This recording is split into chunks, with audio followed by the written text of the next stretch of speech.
11واں باب بنی اسرائیل پر خدا کی رحمت۔ پس میں کہتا ہوں، کیا خدا نے اپنی امت کو رد کر دیا؟ ہرگز نہیں، کیونکہ میں بھی اسرائیلی، ابراہیم کی نسل اور بنیامین کے قبیلے میں سے ہوں۔ خدا نے اپنی اس امت کو رد نہیں کیا جسے اس نے پہلے سے جانا۔ کیا تم نہیں جانتے کہ کتاب مقدس ایلیا کے ذکر میں کیا کہتی ہے؟ کہ وہ خدا سے اسرائیل کی یوں فریاد کرتا ہے کہ اے خداوند، انہوں نے تیرے نبیوں کو قتل کیا اور تیری قربان گاہوں کو ڈھا دیا۔ اب میں اکیلا باقی ہوں اور وہ میری جان کے بھی خواہاں ہے۔ مگر جواب الہی اس کو کیا ملا؟ یہ کہ میں نے اپنے لیے 7,000 آدمی بچا رکھے ہیں جنہوں نے بال کے آگے گھٹنے نہیں ٹیکے۔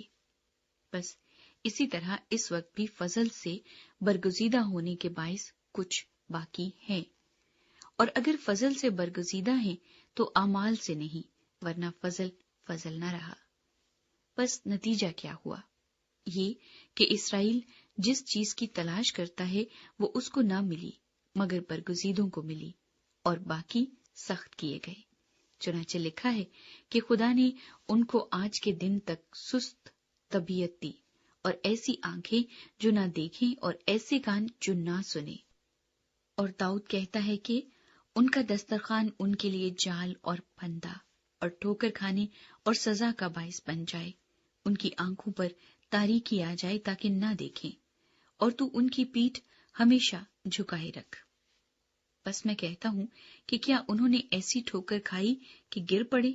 ہرگز نہیں، بلکہ ان کی لغزش سے غیر قوموں کو نجات ملی تاکہ انہیں غیرت آئے۔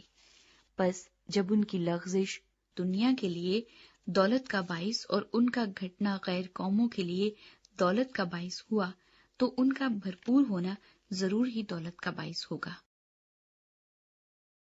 غیر یہودیوں کے لیے نجات۔ میں یہ باتیں تم غیر قوموں سے کہتا ہوں، چونکہ میں غیر قوموں کا رسول ہوں، اس لیے اپنی خدمت کی بڑائی کرتا ہوں، تاکہ کسی طرح سے اپنے قوم والوں کو غیرت دلا کر ان میں سے بعض کو نجات دلاؤں، کیونکہ جب ان کا خارج ہو جانا دنیا کے آ ملنے کا باعث ہوا، تو کیا ان کا مقبول ہونا مردوں میں سے جی اٹھنے کے برابر نہ ہوگا؟ جب نظر کا پہلا پیڑا پاک ٹھہرا تو سارا گندا ہوا آٹا بھی پاک ہے، اور جب جڑ پاک ہے تو ڈالیاں بھی ایسی ہی ہیں۔ لیکن اگر بعض ڈالیاں توڑی گئیں اور تو جنگلی زیتون ہو کر ان کی جگہ پیوند ہوا اور زیتون کی روغن دار جڑ میں شریک ہو گیا، تو ان ڈالیوں کے مقابلہ میں فخر نہ کر، اور اگر فخر کرے گا تو جان رکھ کہ تو جڑ کو نہیں بلکہ جڑ تجھ کو سنبھالتی ہے۔ بس تو کہے گا کہ ڈالیاں اس لیے توڑی گئیں کہ میں پیوند ہو جاؤں۔ اچھا، وہ تو بے ایمانی کے سبب سے توڑی گئیں اور تو ایمان کے سبب سے قائم ہے۔ بس مغرور نہ ہو بلکہ خوف کر، کیونکہ جب خدا نے اصلی ڈالیوں کو نہ چھوڑا تو تجھ کو بھی نہ چھوڑے گا۔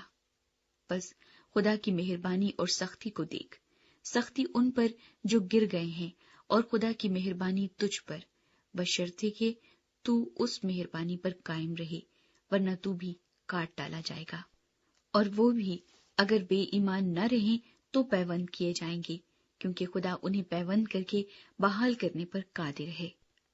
اس لیے کہ جب تو زیتون کے اس درخت سے کٹ کر جس کی اصل جنگلی ہے، اصل کے برخلاف اچھے زیتون میں پیوند ہو گیا، تو وہ جو اصل ڈالیاں ہیں اپنے زیتون میں ضرور ہی پیوند ہو جائیں گی۔ خدا کی رحمت۔ اے بھائیو، کہیں ایسا نہ ہو کہ تم اپنے آپ کو عقل مند سمجھ لو۔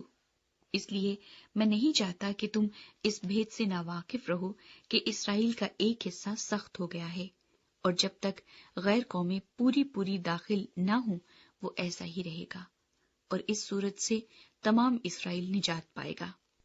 چنانچہ لکھا ہے کہ چھڑانے والا سیون سے نکلے گا اور بے دینی کو یعقوب سے دفع کرے گا، اور ان کے ساتھ میرا یہ عہد ہوگا جبکہ میں ان کے گناہوں کو دور کر دوں گا۔ انجیل کے اعتبار سے تو وہ تمہاری خاطر دشمن ہے، لیکن برگزیدگی کے اعتبار سے باپ دادا کی خاطر پیارے ہیں، اس لیے کہ خدا کی نعمتیں اور بلاوا بے تبدیل ہے، کیونکہ جس طرح تم پہلے خدا کے نافرمان تھے مگر اب ان کی نافرمانی کے سبب سے تم پر رحم ہوا، اسی طرح اب یہ بھی نافرمان ہوئے تاکہ تم پر رحم ہونے کے باعث اب ان پر بھی رحم ہو، اس لیے کہ خدا نے سب کو نافرمانی میں گرفتار ہونے دیا تاکہ سب پر رحم فرمائے۔ خدا کی تعریف۔ واہ، خدا کی دولت اور حکمت اور علم کیا ہی عمیق ہے، اس کے فیصلے کس قدر ادراک سے پرے اور اس کی راہیں کیا ہی بے نشان ہیں۔